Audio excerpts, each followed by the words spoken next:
All right, now we're going to talk a little bit about these Freemasonry, all right, and alchemy and all that kind of stuff. Albert Mackey, the symbolism of Freemasonry, all right. Point within a circle is another symbol of great importance in Freemasonry. But the phallus or lingam was a representation of the male principle only. To perfect the circle of generation, it is necessary to advance one step further. See what's going on here, all right? You understand. The union of the phallus and yoni, all right? So the phallus and the chalice, the phallus and the yoni, the male and the female. All deities of pagan antiquity can be reduced to two different forms of the generative principle, the active or male, the passive or female.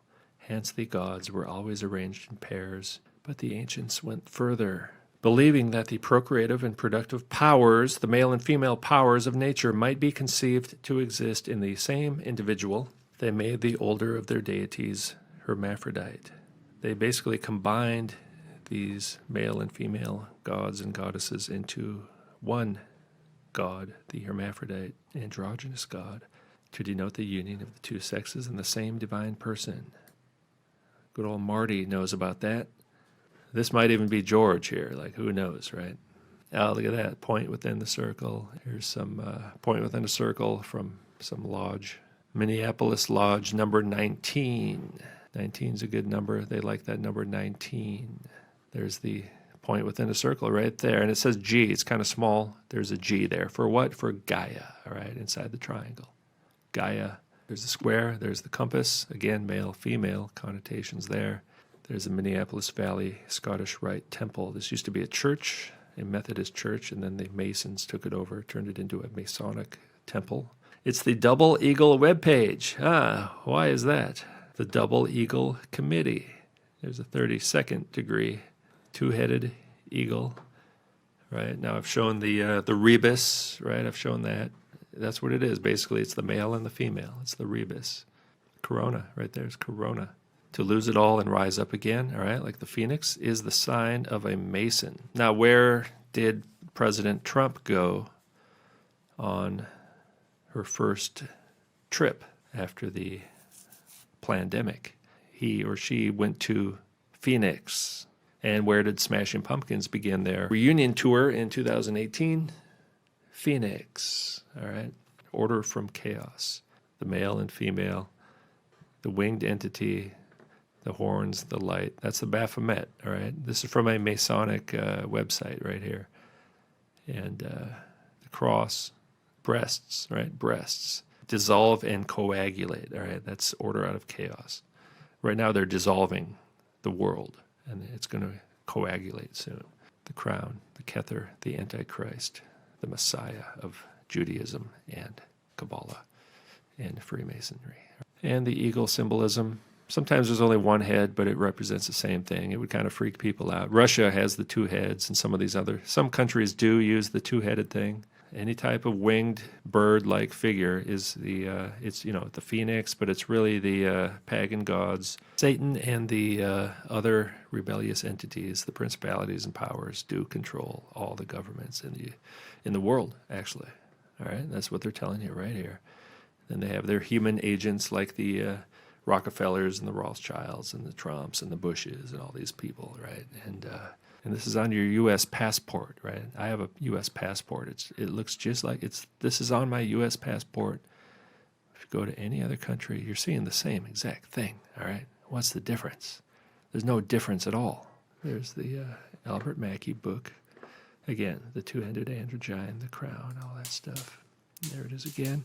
Yeah, that's kind of the goal right here, right here. We're going to see more of this, all right? It also believed by many that the symbol of the double-headed eagle and its meaning evolved from the symbol of the two-faced Janus. Janus was a god of beginning and transitions. In fact, Trump said, right, the third quarter he actually named the third quarter of this year as a transition to greatness. That's what he said. It's a transition to greatness. All right, so we're in a transition to greatness. The rebus is two things, and these two things are one thing, which is called elixir. Know that the secret of the work consists in male and female, and active and passive principle. The dual-natured rebus was usually depicted as a two-headed royal figure, also often as a double-headed eagle. All right, it says it right there. Double-headed eagle equated with the alchemical stone of the philosophers. Male, female, Mercury, the androgyne, double-headed eagle. Mysterium, magnum, studium, universale. The aim of the alchemists, wrote Joseph Campbell, was to achieve not a terminal perfection, but a process ever continuing, which their stone, the philosopher's stone, should become at once the model and the catalyst, a process whereby and wherein all pairs of opposites, eternity and time, heaven and hell, male and female, youth and age, should be brought together by something midway between perfected and unperfected bodies. The double-headed eagle, the alchemical rebus or stone of the philosophers, symbolizes this process, the magnum opus or great work of spiritual regeneration. Through its unification of opposites and association with alchemical fire, the path of regeneration and ascent up the tree of life is indicated. Yeah, here's Joseph Campbell, a hero with 1,000 faces. In fact, I think I read this book when I was in college. Hey, look, it's Mr. Statue of Liberty. Now, I should read this again because there's a very deep, serious significance to wearing a mask. The masks of God, right? Primitive mythology. They're making us participate in their pagan rituals, basically, at the very least, right? Here's a CNN webpage. New World Order may see U.S. lose out. Donald Trump's chaotic strategy, a strategy of chaos. And the purple people eater, right? Unicorn with one eye. The third eye, there's Prince, right? One eye, the third eye. I mean, come on. And there's the old unicorn, right? Now, I do believe, and this is controversial, but I believe Prince was male. Just, look at pictures of him. Look, you can see his bone structure. He's walking around half naked most of the time. But he's so androgynous that he always has been a transvestite, all right? There's the mask of God right there. Prince. That is Prince, all right? That's Prince. Now, Prince dresses like a woman full time, all right? This is Prince. Faked his death, pretends to be his sister. With a bit of prosthetics, right? They change the nose a little bit. This is basically, it's a mask. It's a mask of God, all right? It's a mask of the pagan gods. Look at those glasses. Who wears glasses like that? Nobody. It's a wig, all right? Maybe put on a few pounds even, but a lot of that's just makeup. And the dude had a movie studio. He lived in a studio that it was a recording studio, but he also had a movie studio there as well. He's got all this kind of stuff, access to makeup and clothes and hair and costumes, basically, disguises. Look at that brow bone there, man. This is Prince. It's the same person, different disguise, all right? Look at how androgynous he looks, right? That's why people think he's an FT. He's so androgynous that people think he's a woman. I think he's born male, all right? But so androgynous that, yes, he's a transvestite. He's always been androgynous, all right? And there's his androgynous wife, who is also born male. That's male to female, transgender. Prince has always been a transvestite, right? There's the sign. What kind of sign were they telling people at the Super Bowl, right? One of the largest pagan festivals in the world. And there's Prince with Mr. Beyonce with the shoulders. And again, Prince with Mr. Beyonce with the shoulders and the arm and the narrow pelvis and a mysterious bulge. And look at this symbol. What is that? Look closely at the icon because there's a lot happening. Most obviously, it merges ancient symbols for man and women, creating a new sexual gender fluid one, kind of like the people who work in the city hall in Minneapolis. A new sexual gender fluid symbol, a new man and woman, a new normal, right? And then they put that symbol at the Super Bowl. Look at that. It's right there in the Super Bowl. Derives from a combination of the symbols for both male and female. All right, second witness. Supposedly entered his consciousness during meditation. There's Minnesota, all right? There's the purple people eaters, the purple rain, R-E-I-G-N. It all started back here. This video is kind of part 2 of the previous one. Governor of Minnesota, married to Mr. Rockefeller.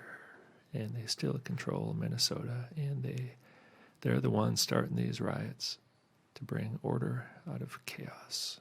All right, the Hegelian dialectic, agenda, centralization of power. Thesis, manufactured terrorist threat. All right, that's the riots going on right now. The common cold was turned into a manufactured terrorist threat. That's basically what they did. The seasonal flu was turned into a terrorist threat. Antithesis, repressive police state. Okay, we kind of had that already after 9/11, and it just continues to get worse to create a repressive police state. And they got all kinds of tricks up their sleeves. They're going to have more of these, right, and more of this. Synthesis, removal of freedoms. That's the Insurrection Act. Transfer of power from the many to the few. Well, that's kind of already happened, I think. But I mean, this has happened already, but it's even going to get worse. It's going to be unbelievable. In fact, let me show you. South Korea closes schools again amid coronavirus spike days after reopening. Does this look like an open school? It's basically a prison. I mean, this is like some kind of torture chamber. They're like cows eating food, right? I mean, this is lunchtime in South Korea at a school that was reopened that they've closed again already. It's probably better they close it. These children are traumatized. Can you imagine growing up in a society like this? I mean, it was bad enough already. This is the new normal. They're feeding the farm animals. That's what it is. The entire world is a prison. So yes, they're going to so-called reopen places, but you're just going from one part of the prison to another. And now they're getting down to the final goal. To sterilize us, to eradicate us, to at the very least reduce the population. Whether it's going to be quickly or slowly, because we'll have to see, and possibly turn us into hybrids, change our DNA, all kinds of stuff. I mean, these people are pros, man. They know exactly what they're doing. They're experts on human manipulation and control.